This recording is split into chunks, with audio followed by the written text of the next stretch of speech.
Hola a todos. En el presente curso vamos a conocer qué es el riesgo biológico, quién lo produce y cómo se produce este riesgo. Y sobre todo, aprenderemos qué medidas debemos aplicar para prevenir que dicho riesgo se llegue a materializar. Y para ello también aprenderemos el uso correcto de los equipos de protección individual que podamos necesitar. Lo primero que debemos saber es qué es el riesgo biológico. Podríamos definirlo como la posibilidad de que un trabajador sufra un daño como consecuencia de la exposición o contacto con agentes biológicos durante la realización de su actividad laboral. Aunque todos en mayor o menor grado podemos estar expuestos en algún momento a este tipo de riesgos, ya que los agentes biológicos se encuentran en cualquier lugar y por tanto en cualquier actividad laboral puede haber riesgo de exposición a agentes biológicos, pero especialmente en las que hay presencia o manipulación de animales y plantas con sus productos y desechos, es decir, alimentos, residuos orgánicos, aguas residuales, etcétera, y también en las que hay pacientes o muestras biológicas procedentes de los mismos, como pueden ser los centros sanitarios y veterinarios, geriátricos, etcétera. En el artículo 2 del Real Decreto 664 del año 97, que trata sobre la protección de los trabajadores contra los riesgos relacionados con la exposición a agentes biológicos durante el trabajo, se definen a los agentes biológicos como los microorganismos, con inclusión de los genéticamente modificados, los cultivos celulares y los endoparásitos humanos susceptibles de originar cualquier tipo de infección, alergia o toxicidad. También se pueden incluir en la definición los productos o sustancias liberadas por estos agentes biológicos con capacidad patógena para humanos, como por ejemplo las endoxinas, micotoxinas, exotoxinas, etc., siempre que su presencia en el ambiente laboral se deba a la presencia del agente biológico que la produce. Por lo tanto, los agentes biológicos son seres vivos microscópicos que pueden causar daño a los humanos. Y aquí vemos varios ejemplos de estos microorganismos. Los virus, las bacterias, los endoparásitos humanos o protozoos, los hongos.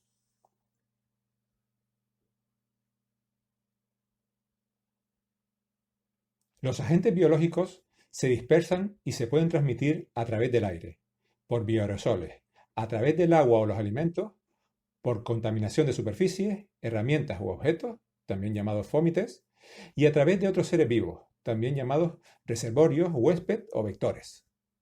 Una vez dispersados en el ambiente laboral, la forma mediante la cual el agente biológico penetra al organismo del trabajador y por la cual resulta patógeno se conoce como vía o puerta de entrada.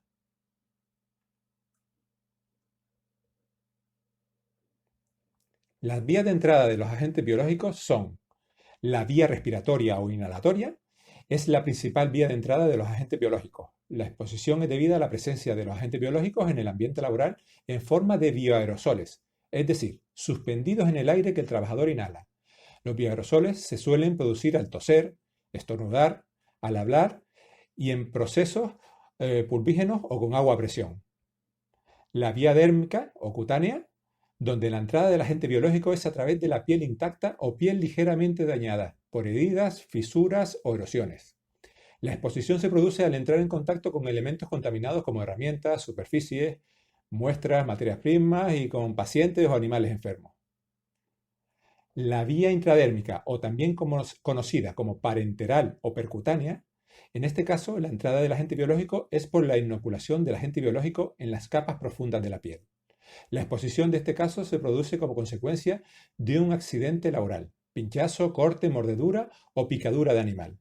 Esta forma de exposición es frecuente en el sector sanitario y veterinario, en los trabajos de laboratorio y en los centros de experimentación animal. También en trabajos al aire libre por picaduras y mordeduras de animales.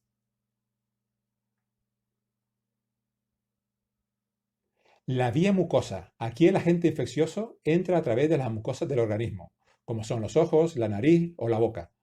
La exposición se produce por proyecciones y salpicaduras que impactan en las mucosas.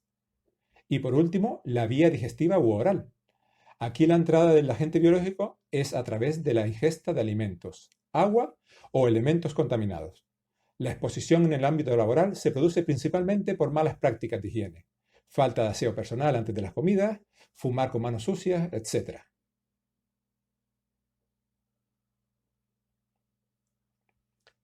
Los efectos para la salud son muy variables y dependen del agente biológico en cuestión. de las condiciones de la exposición y de las condiciones del trabajador, es decir, el estado inmunológico de su salud, embarazo, etc. Los principales daños derivados de la exposición a agentes biológicos son infecciones, efectos tóxicos o intoxicaciones y las alergias. La infección es el resultado del contacto y multiplicación del agente biológico en el organismo del trabajador, por ejemplo, la brucelosis en actividades agrarias o el tétanos en el sector de la construcción. Algunas enfermedades infecciosas, principalmente las causadas por virus, pueden hacerse crónicas y con el tiempo desencadenar un proceso canceroso como por ejemplo la hepatitis B, que puede llegar a producir cáncer hepático. Los efectos tóxicos o intoxicaciones son producidos por las sustancias liberadas por ciertos agentes biológicos, conocidos principalmente como toxinas, que pueden ser exotoxinas, endotoxinas, micotoxinas. Y por último, la alergia es el resultado de una fuerte reacción del sistema inmunitario inducida por determinadas sustancias conocidas como alérgenos o sensibilizantes. Las manifestaciones clínicas pueden afectar a las vías respiratorias como rinitis, asma o reacciones de hipersensibilidad, o a la piel como el purito, inflamación, escoriaciones, etc. Como ya hemos mencionado al principio de este curso, la normativa que refleja las obligaciones y medidas preventivas que han de aplicar empresarios y trabajadores ante la posible exposición de riesgos biológicos es el Real Decreto 664 del año 97. Y así viene expuesto en su artículo 1, que establece el objetivo y ámbito de aplicación de dicho Real Decreto.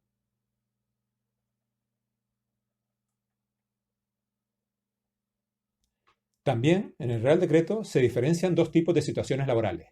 Aquellas con intención deliberada de utilizar y manipular agentes biológicos, como puede ser un laboratorio o centro de investigación microbiológica, y por otro lado, aquellas en las que no hay manipulación o uso deliberado del agente biológico, como podría ser el caso de nuestra empresa. Lo que sí queda fuera de aplicación a este Real Decreto son aquellas exposiciones que no se derivan de la propia actividad de la empresa.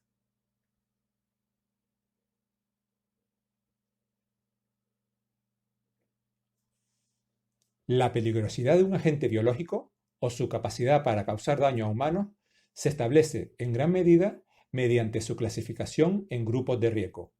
Esta clasificación se realiza en función de los siguientes criterios: su capacidad para infectar a humanos sanos, su posibilidad de transmitirse entre humanos o a la colectividad, la gravedad de la enfermedad que causa o la disponibilidad de fármacos o profilaxis para combatir los efectos negativos de la misma. Atendiendo estos criterios, un agente biológico puede ser agente biológico del grupo 1, aquel que resulta poco probable que cause una enfermedad infecciosa en el hombre. Agente biológico del grupo 2, aquel que puede causar una enfermedad infecciosa leve o moderada en el hombre y puede suponer un peligro para los trabajadores, siendo poco probable que se propague a la colectividad y existiendo generalmente profilaxis o tratamiento eficaz. Agente biológico del grupo 3, aquel que puede causar una enfermedad grave en el hombre y presenta un serio peligro para los trabajadores, con riesgo de que se propague a la colectividad y existiendo generalmente una profilaxis o tratamiento eficaz. Y por último, agente biológico del grupo 4, aquel que puede causar una enfermedad grave o muy grave en el hombre.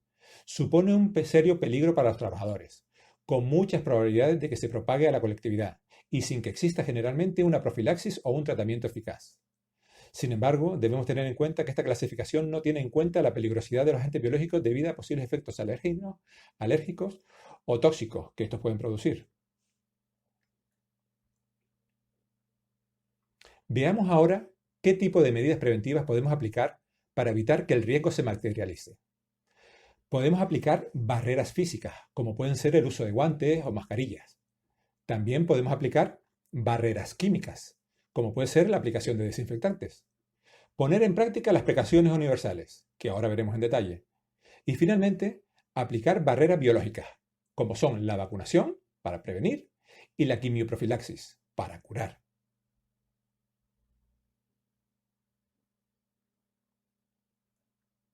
En el siguiente esquema, podemos ver las líneas generales que guían la prevención del riesgo biológico, haciendo una distinción entre la prevención antes del accidente, lo que se conoce como prevención primaria, y la que se lleva a cabo una vez se ha sucedido el accidente, también llamada prevención secundaria. En la prevención primaria podemos actuar sobre las personas, como puede ser la vacunación, la aplicación de las precauciones universales o el uso de equipos de protección individual, EPIs para los que no les suene. Y también podemos actuar sobre el medio ambiente, haciendo uso de contenedores de bioseguridad destinados a la eliminación de todo residuo que sea cortante. Y el uso de material de bioseguridad, que son aquellos materiales y equipos que disminuyen o eliminan totalmente el riesgo de sufrir una exposición accidental percutánea a productos biológicos. Y en la prevención secundaria ya se incluyen las actuaciones a realizar tras un accidente, donde debemos saber que todos los accidentes deben ser comunicados al responsable lo más rápidamente posible para registrarlos y acudir a la mutua de accidentes de trabajo para aplicar en cada caso la profilaxis post-exposición que corresponda.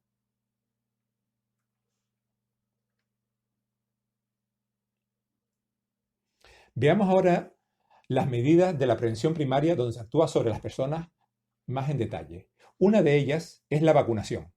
Todos, dependiendo de nuestra edad, estamos vacunados contra los principales agentes biológicos que podemos encontrar con más frecuencia en nuestro país. No obstante, ante un riesgo por exposición a agentes biológicos para el que existe una vacuna eficaz, se ha de poner a disposición de los trabajadores informándole de los inconvenientes y ventajas tanto de la vacunación como de la no vacunación. Esto será valorado por el servicio médico cuando nos realizamos el reconocimiento médico de empresa. Indicar que en todas las medidas preventivas la vacunación es sin duda la más eficiente.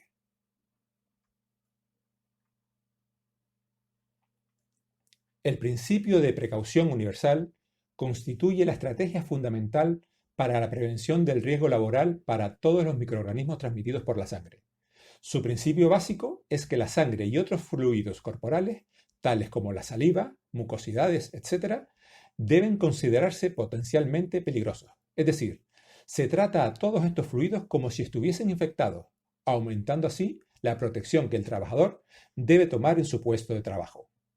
Para ello, debe aceptarse que no existen personas de riesgo, sino maniobras de riesgo, por lo que se ha de adoptar precauciones utilizando las barreras protectoras adecuadas en todas las maniobras o procedimientos en los que exista la posibilidad de contacto con la sangre y o con los fluidos corporales a través de la piel o mucosidades.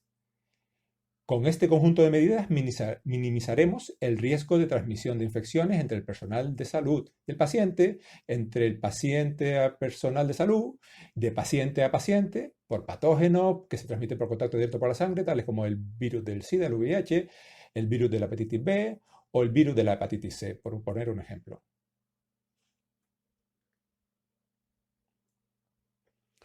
Una medida preventiva básica es el lavado de manos. Las manos y otras superficies de la piel se deben lavar inmediata y concienzudamente si se han ensuciado con sangre o fluidos biológicos.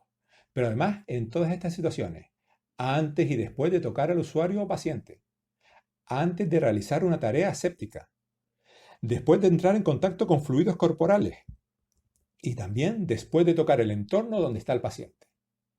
Además, también se deben lavar inmediatamente después de quitarse los guantes. Esto es muy importante.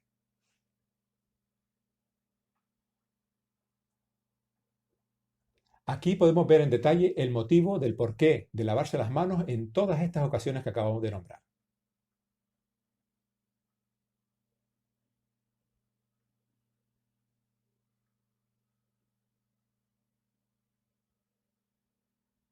Veamos ahora cómo se realiza un correcto lavado de manos. El mismo no debe durar menos de 40 segundos, lo ideal 1 minuto. En el siguiente gráfico vemos los pasos a seguir cuando utilizamos agua y jabón, teniendo especial cuidado al final de no tocar el grifo con las manos.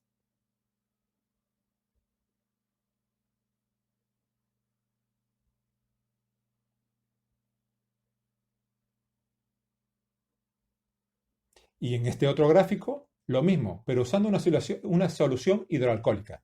Los movimientos son similares a los que debemos de realizar usando agua y jabón, pero en este caso no debemos secarnos las manos. Veamos un ejemplo de cómo lavarnos las manos. A continuación, vamos a poder comprobar la importancia de una correcta higiene de manos.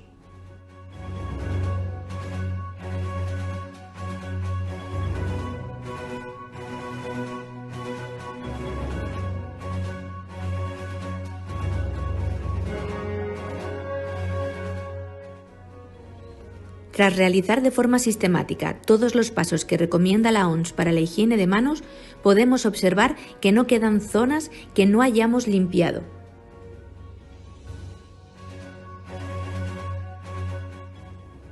Para una correcta retirada del guante, debemos pellizcar este por la zona de la muñeca e introducir el pulgar e ir retirando paulatinamente.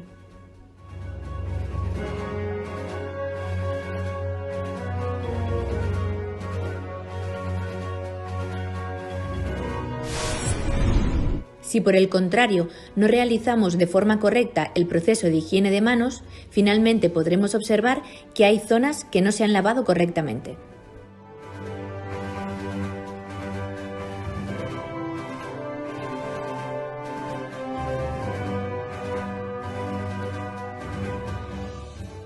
Si la retirada del guante no se realiza de la forma anteriormente indicada, es posible que haya una contaminación, por lo cual es muy importante realizar una higiene de manos tras la retirada de los EPIs.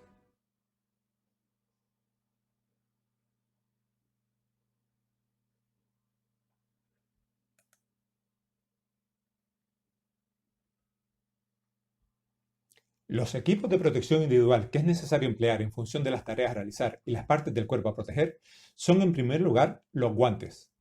Los guantes son la barrera de protección más importante para prevenir la contaminación con material biológico potencialmente infeccioso, como sangre, fluidos corporales, secreciones, membranas mucosas y piel no intacta de los pacientes, y reducen la probabilidad de transmisión de microorganismos del personal sanitario a los pacientes. Por lo tanto, cumplen una doble función: proteger al trabajador de un riesgo para su salud como equipo de protección individual y proteger a los pacientes de una posible transmisión de agentes biológicos portados por el usuario del guante. También es muy importante saber que los guantes deben ser utilizados cuando sea necesario y el tiempo imprescindible, ya que el abuso de empleo de los mismos confiere falsa seguridad y aumenta la contaminación cruzada, ya que con el uso de los guantes se tiene una sensación de falsa asepsia. De ahí que tiende a manipular cualquier cosa sin tener en cuenta que puede transmitir, incluso con guantes, la contaminación de un sitio a otro. Además, en estos casos, se descuida el necesario lavado de manos, que debe realizarse incluso con los guantes puestos. Las recomendaciones para evitar o minimizar estas situaciones de riesgo se basan en el uso racional de los guantes. Es preferible usarlos solo cuando las características del trabajo o del trabajador así lo requieran. Otras consideraciones que debemos conocer es que el uso de guantes no conlleva una relajación en el lavado de manos. Sigue siendo necesario. Para evitar roturas de los mismos deben llevarse las uñas cortadas y evitarse el uso de anillos. Recordar que se debe cambiar de guantes antes del cambio de paciente o usuario, cuando se cambie de tarea o ante una rotura del guante. Los guantes más resistentes son los de nitrilo.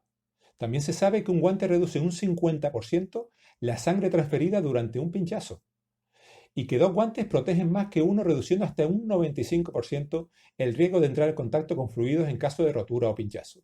De ahí la importancia de usar el doble guante cuando realicemos tareas con objetos cortopunzantes. Fijémonos ahora en la forma correcta de retirarnos los guantes, para evitar tocar la superficie contaminada. Veamos un vídeo de ejemplo.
Hablemos ahora de los protectores respiratorios o mascarillas.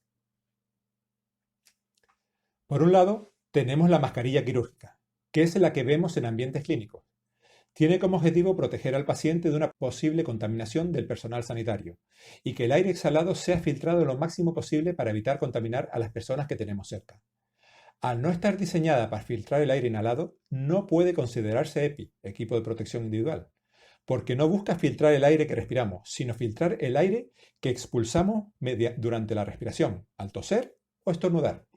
Sin embargo, su utilidad para protegerse por vía aérea es muy reducida, no protege los ojos ni tampoco frente a los agentes biológicos que estén en suspensión en el aire. Además, su utilidad cae en picado si no están bien ajustadas en la cara, si se ponen al revés, con la parte blanca hacia afuera, o si se reutilizan en el caso de las mascarillas quirúrgicas.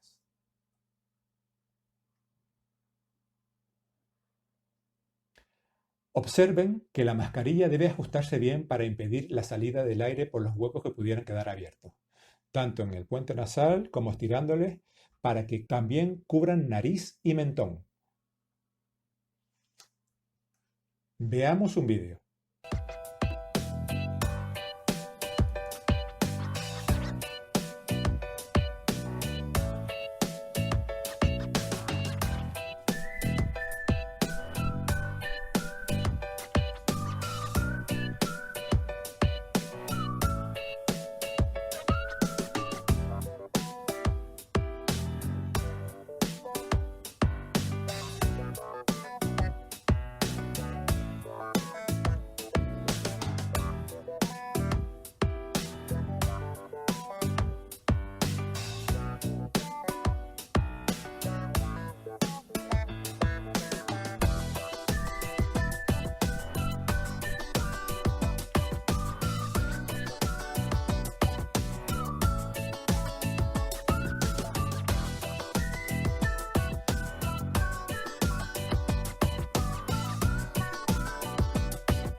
A diferencia de las mascarillas quirúrgicas, las mascarillas filtrantes FFP están diseñadas específicamente para proporcionar protección respiratoria al usuario, al crear un sello hermético contra la piel y no permitir que pasen partículas peligrosas presentes en el medio ambiente, como pueden ser gases, vapores, aerosoles y agentes infecciosos. Esta mascarilla sí es un equipo de protección individual, un EPI. Cumple otros requisitos de control y normas diferentes a las mascarillas quirúrgicas, porque su finalidad es filtrar el aire inhalado. Se utilizarán cuando se prevea la producción de aerosoles y salpicaduras de sangre o fluidos corporales a las mucosas, y siempre que se sospeche o exista riesgo de transmisión vía aérea, como por ejemplo con la tuberculosis o la varicela. Para su correcta colocación, debe pasar las bandas elásticas por detrás de la cabeza, una a la altura de la nuca y la otra por la parte posterior de la cabeza. Para quitársela, es muy importante no tocar la parte delantera de la misma con las manos, por lo que la forma correcta de hacerlo será quitársela por detrás, sujetándola por las bandas elásticas. Veámoslo en un vídeo. Antes de ponerse las mascarillas, es muy importante lavarse las manos con un desinfectante a base de alcohol o con agua y jabón. Hay que cubrirse la boca y la nariz con la mascarilla y asegurarse de que no haya espacios entre la cara y la máscara. Es importante evitar tocar la mascarilla mientras se usa.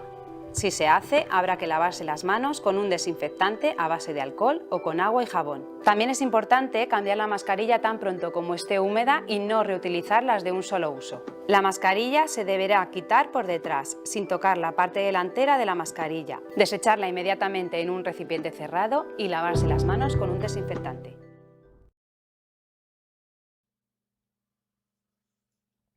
La protección ocular se utilizará cuando se prevea la producción de salpicaduras de sangre o fluidos corporales a la mucosa ocular.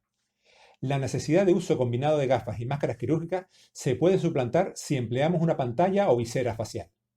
Las gafas de protección contra gotas y salpicaduras deberán cumplir con la norma EN 166.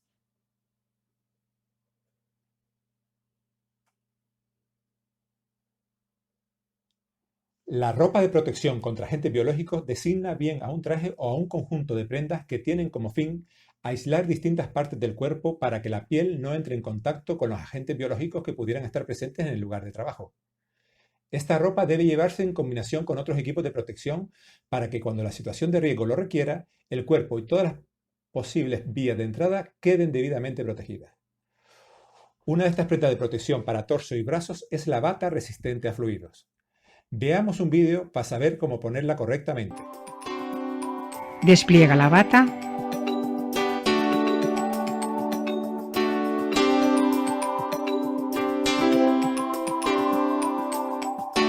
Introduce los brazos en cada una de las mangas.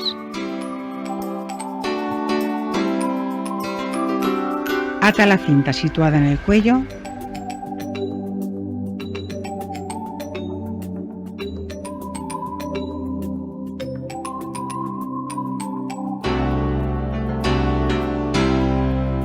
Y la que está a la altura de la cintura.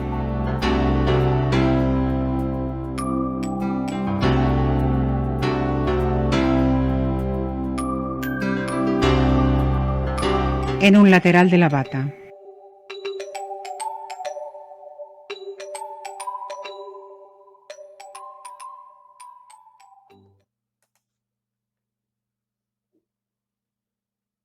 El mono o buzo es hermético a partículas y pequeñas salpicaduras. Está destinado a proteger a los trabajadores contra materiales peligrosos o contaminados, o para proteger productos y procesos delicados de contaminación exterior. Es una barrera eficaz frente a partículas, aerosoles y salpicaduras. Veamos un vídeo para saber cómo ponerlo correctamente.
Una vez hemos finalizado con los equipos de protección individual que sirven de barrera contra los agentes biológicos, vamos a ver uno de los aspectos más importantes para prevenir un posible contagio, y no es otro que las barreras químicas, la limpieza.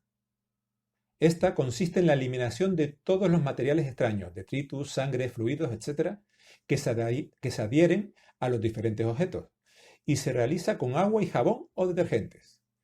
Este proceso puede reducir la contaminación microbiana inicial y es el paso previo a cualquier proceso de desinfección y/o esterilización. Si el instrumental o la superficie no están limpias, los procesos de desinfección y esterilización no serán totalmente eficaces, ya que la sociedad no permitirá el contacto del agente desinfectante con la superficie y los residuos actuarán protegiendo a las bacterias.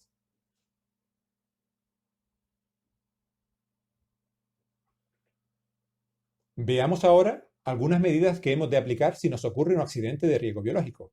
En particular, veremos qué hacer ante pequeñas salpicaduras de material biológico en la piel, grandes salpicaduras de material biológico en la ropa o accidente percutáneo con agujas contaminadas.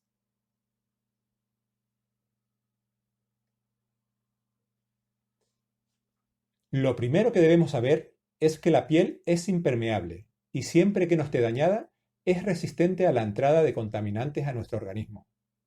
Así que en caso de salpicaduras en las manos o el antebrazo durante la atención al usuario o paciente, debemos limpiar la zona contaminada con agua y jabón. Y para estar más seguros, podemos emplear posteriormente algún antiséptico.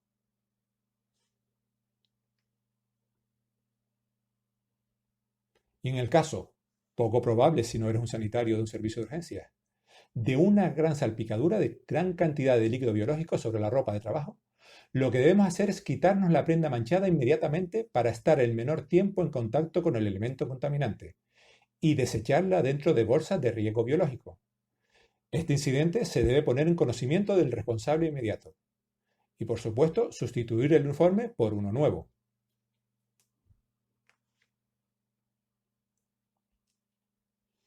Y por último, veremos qué hacer en caso de pinchazos con una aguja.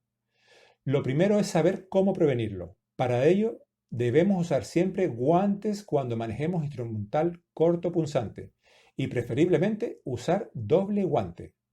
También debemos tener a nuestra disposición un contenedor de biorriego para desechar la aguja después de su uso, extremando en todo momento las precauciones mientras la estamos manejando. Y lo más importante, recordar que no se debe reencapsular nunca una aguja.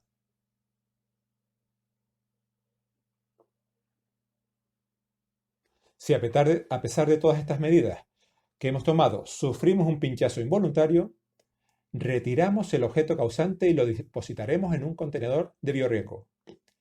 Permitiremos que la herida sangre libremente e incluso induciremos el sangrado. Eso sí, sin exprimir ni frotar la zona lesionada. Limpiar la herida con agua y jabón o suero fisiológico. No debemos utilizar soluciones fuertes como lejía o yodo o productos cuya base sea el alcohol, ya que pueden irritar la herida y empeorarla. Desinfectar la herida con antisépticos. Y en caso necesario, cubrir la herida con un apósito impermeable. Finalmente, acudiremos a un centro asistencial para que sea valorado por un facultativo. Ya por último, y como anexo a este curso, vamos a centrarnos en un tema de actualidad, el COVID-19, la enfermedad que provoca el nuevo virus denominado SARS-CoV-2. El mecanismo principal de transmisión de este virus, según la información disponible, es por contacto directo con gotas respiratorias mayores de 5 micras a través de las manos. Gotas que no permanecen suspendidas en el aire, que se depositan entre 1 y 2 metros, sobre superficies y objetos contaminados con estas secreciones, seguido del contacto con la mucosa de la boca, nariz u ojos.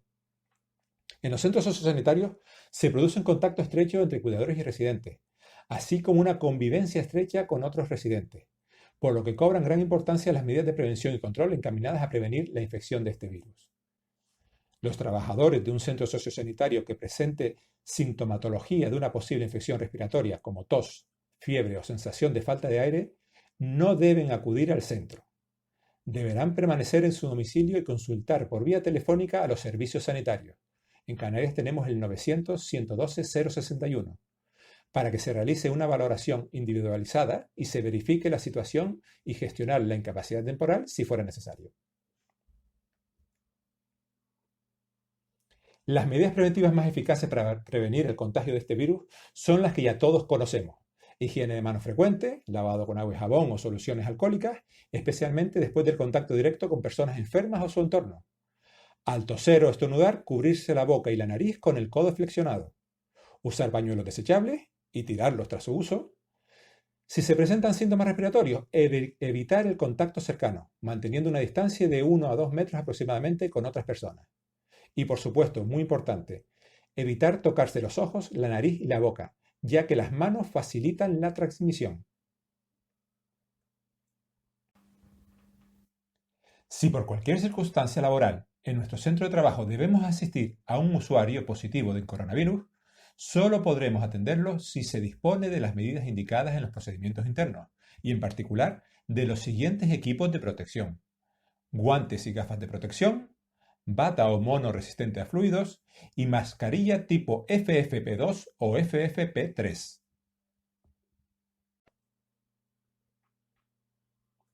Es muy importante recordar que no se debe realizar la asistencia al usuario si no se dispone de los EPIs aquí indicados. Veamos en primer lugar el orden de colocación de los EPIs para COVID-19. Se cumplirá una estricta higiene de manos antes y después del contacto con el paciente y de la retirada del equipo de protección individual. Antes de entrar en contacto con el paciente, se colocará los EPIs en el siguiente orden. Primero, un primer par de guantes. Segundo, nos pondremos la bata resistente a líquidos. Tercero, nos pondremos la mascarilla. Recuerde que es igual de válida para este virus una de tipo FFP2 o una FFP3. Cuarto, colóquese las gafas protectoras. Si utiliza lentillas, no es necesario que se las quite. Finalmente, póngase un segundo par de guantes de protección sobre los anteriores y extiéndalos hasta que cubran el puño de la bata. Ahora ya puede entrar en la habitación del usuario para su atención. Recuerde que lo primero que debe hacer es indicarle al paciente que se coloque una mascarilla tipo quirúrgica, si es que no la lleva puesta ya. Ayúdele a ponérselas solo si el paciente no puede o si no sabe hacerlo solo. Recuerde que al cubrir la boca y la nariz del paciente, cuando éste hable, tosa o estornude, se evitará la propagación del virus. No obstante, extreme las precauciones porque tanto el paciente como la superficie de los objetos que le rodean muy probablemente estarán contaminados. Cuando finalice las tareas de atención o limpieza de la habitación que tenía que realizar, debe proceder a la retirada de los equipos de protección individual. Este equipo se retirará en el interior de la estancia donde es atendido el usuario, junto a la salida, a excepción de las gafas y la mascarilla, que se retirarán fuera de la misma. Esto será si atendemos a un usuario en un centro sociosanitario. Primero, proceda a retirarse el par de guantes exterior, tal y como hemos aprendido en este curso. Segundo, proceda a retirarse la bata. Ya puede salir de la habitación y retirarse el resto de los equipos fuera de la habitación. Primero, quítese las gafas de protección, teniendo en cuenta que el exterior puede estar contaminado, así que sujétela por las patillas y quíteselas. Y deposítelas en el recipiente adecuado, ya sea para desinfectar o para desechar. Los EPIs usados se introducirán en un contenedor o una bolsa hermética y se eliminarán como residuo biosanitario de clase 3, menos las gafas que pueden desinfectarse con lejía diluida y volver a usarlas. Para finalizar este curso, veamos un vídeo explicativo de todo este proceso.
Y hasta aquí el contenido del presente curso. Muchas gracias por la atención. Hasta otra.